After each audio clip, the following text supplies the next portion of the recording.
Hello बच्चों, let's read the question. Describe the observations made on collection of white-winged moths and dark-winged moths in England between the years 1850 and 1920. What did these observations led to?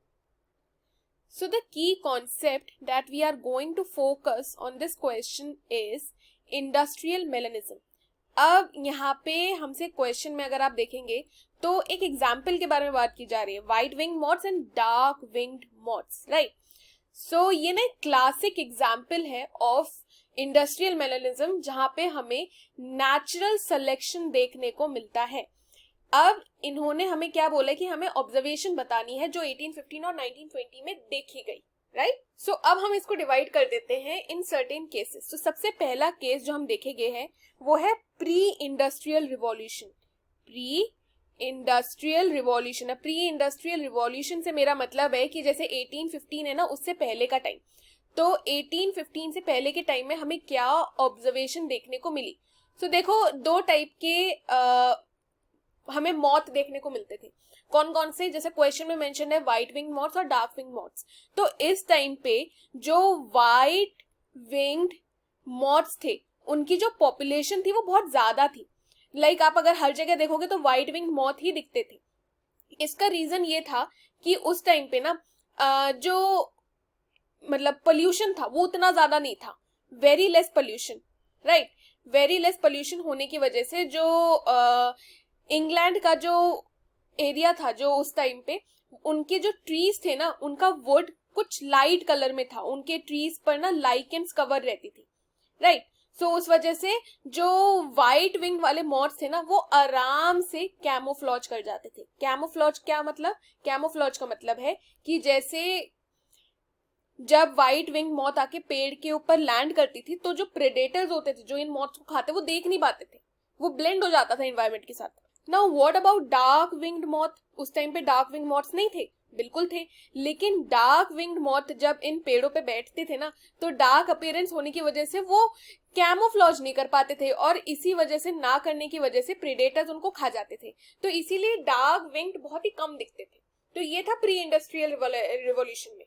अब हम बात करते हैं हमारे second case में, that is during, या आप कह सकते हैं during and after. During and after industrial revolution यानी कि 1850 और 1920 के बीच में और उसके बाद के टाइम पे क्या हुआ.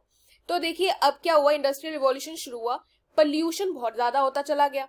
पोल्यूशन होने की वजह से जो पेड़ के जो ट्रंक थे उनके ऊपर जो लाइकेंस थे ना वो लाइकेंस स्लोली स्लोली खत्म होने लगे. लाइकेंस वो स्लोली डिसअपियर्ड. अब जैसे जैसे लाइकेंस डिसअपियर्ड हुए उस वुड के ऊपर सूट करके एक सब्सटेंस होता है जो हमें पोल्यूशन में देखने को मिलता है, वो इंक्रीज होने लगा. और जो पहले जो ट्री ट्रंक थे ना, अब ट्री ट्रंक वो स्लोली स्लोली ब्लैक कलर के अपीयरेंस में आ रहे थे. इस वजह से क्या हुआ कि जब ये व्हाइट कलर की पेपर्ड मॉथ आके बैठती थी ना इनके ट्री ट्रंक पे तो वो पहले की तरह अब वो कैमोफ्लॉज नहीं कर पा रही.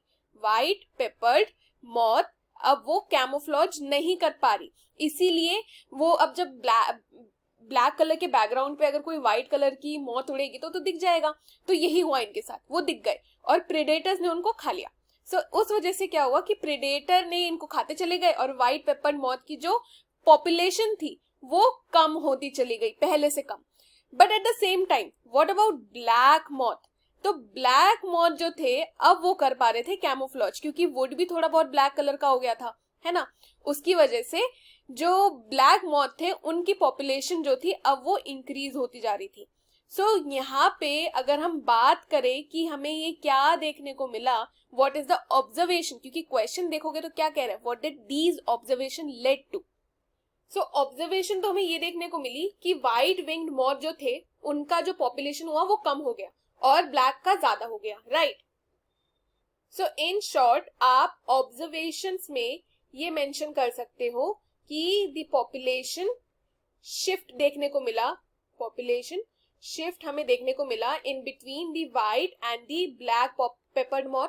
सेकेंड ऑब्जर्वेशन हमें क्या देखने को मिला, एनवायरमेंट चेंज का, राइट. एनवायरमेंट चेंज हुआ तभी तो ये सारी चीजें हमें देखने को मिल रही है. सो एक ये भी ऑब्जर्वेशन देखने को मिला। और इन ऑब्जर्वेशन की वजह से क्या हुआ? सो आप ये कह सकते हैं कि इन ऑब्जर्वेशन की वजह से जो हमें कंक्लूजन देखने को मिला वो ये था कि सबसे पहला हमने देखा नेचुरल सिलेक्शन। नेचुरल सिलेक्शन की कैसे इन्वायरमेंट के चेंज होते ही जो व्हाइट पेपर्ड मॉथ जो कि बेटर अडेप्टिव था पहले, वो एक डिसएडवांटेज में चला गया as compare to the black one. Black वाला अब एडवांटेज में आ गया। इट वॉज बेटर फिटेड, जो ब्लैक वाले थे वो बेटर फिटेड थे ताकि वो उस एनवायरनमेंट को फेस कर ले, इसीलिए उनकी पॉपुलेशन हो गई इंक्रीज। और ये सब किस लिए हुआ? ये सब इसीलिए हुआ क्योंकि एनवायरनमेंट चेंज हो गया। और एनवायरनमेंट चेंज होते ही ब्लैक वाले को मिल गया सर्वाइवल एडवांटेज, राइट। सो एक तो ये चीज हमें देखने को मिली। और सेकेंड चीज इज अबाउट इंडस्ट्रियल मेलेनिज्म, जो हमें इस केस स्टडी में देखने को मिलता है कि कैसे एनवायरनमेंट चेंज होने की वजह से जो एनिमल्स है वो कैसे अपने ऊपर अपने इवोल्यूशनरी चेंजेस को देख सकते हैं, वो भी in a short period of time, right. So उन ऑब्जर्वेशंस के थ्रू हमें ये सारी चीजें पता लगी है, right. So these observation has led us to understand about natural selection and about industrial melanism. So I hope you have understood the question well, students. Best of luck.